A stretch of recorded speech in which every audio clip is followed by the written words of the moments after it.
Have with us Dr. Poornima Viswanathan, who is a clinical psychologist, a psychotherapist, educator, and mental health researcher with a deep passion of student well-being and training the next generation of mental health professionals. She's an assistant professor at our school. She will be presenting her work and her research interest on the topic reflections on the role of educators in student well-being.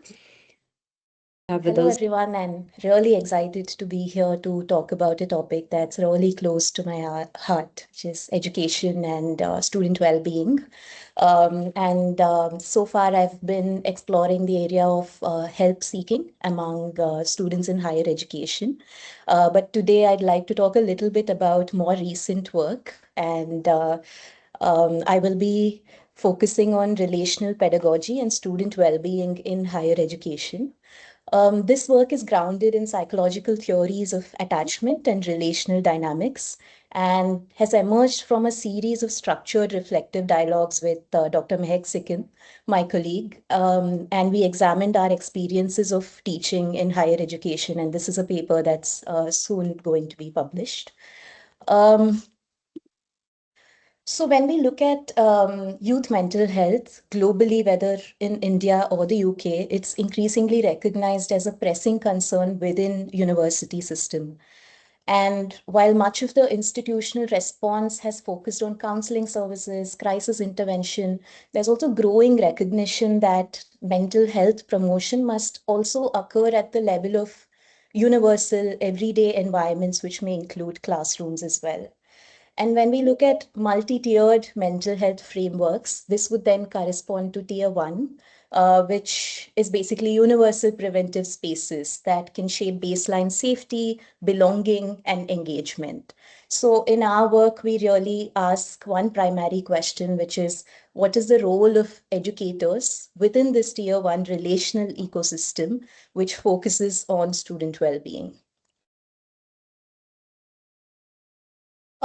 Drawing on attachment theory, an educator can be a potential secure base within the academic environment, and they can provide sufficient emotional safety for exploration, just like how we talk about when there is a caregiver, they need to serve as a secure base for the baby to be able to explore their environment. And here, secure bases can be relational anchors from which students engage intellectually, take risks, and are also able to tolerate uncertainty. When students are able to perceive instructors as emotionally available and consistent, they have found to be demonstrate greater engagement, improved emotional regulation, and also stronger academic persistence. A second lens is epistemic trust from a relational epistemology perspective. And epistemic trust is the willingness to consider communicated knowledge as relevant, credible, and personally meaningful. So, epistemic trust develops within relationships characterized by respect, recognition, and inclusion. When students in the classroom experience their perspectives as acknowledged, cognitive openness expands and learning can deepen. However, when students experience epistemic injustice, when their perspectives may be dismissed or marginalized, their openness to learning can narrow. Conversely, relational attunement increases the likelihood that knowledge generalizes beyond the classroom. A third lens emerges from rupture and repair research in relational psychology and also psychotherapy process. Human systems inevitably contain moments of misattunement.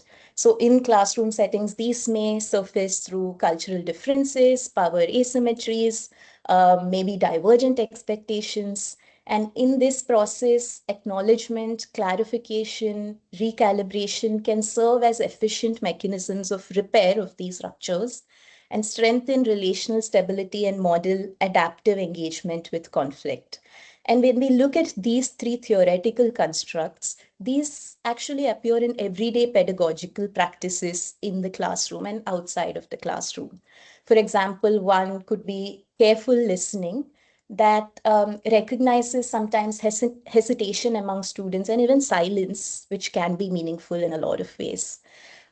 Safety and participation And norms of safety and participation are also co-constructed within the classroom. And of course, the importance of neurodiversity affirming adaptations that recognize cognitive and sensory variation within the classroom as well.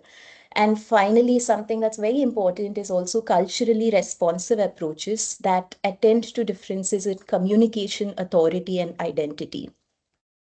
At the same time, relational pedagogy also requires a lot of structural clarity.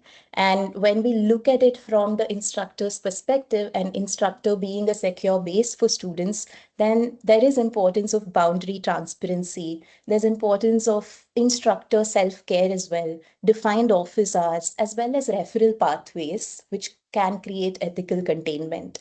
And such structure can usually be considered as something that diminishes care, but rather what it does is it enables sustainable engagement as well.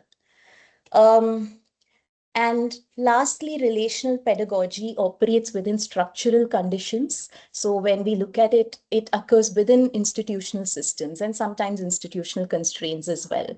These could be workload, class size, institutional culture, faculty development, and all of these can shape the extent to which relational engagement can be sustained. And recognizing relational labor then as pedagogical work, I think, situates student well-being within the broader institutional design.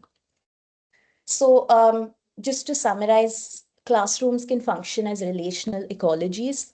And within these ecologies, safety, epistemic trust, attunement, and rupture and repair influence academic engagement, belonging, identity formation, and psychological flourishing.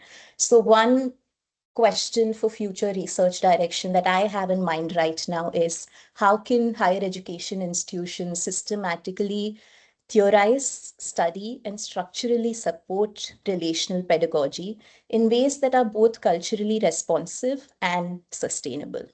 Thank you.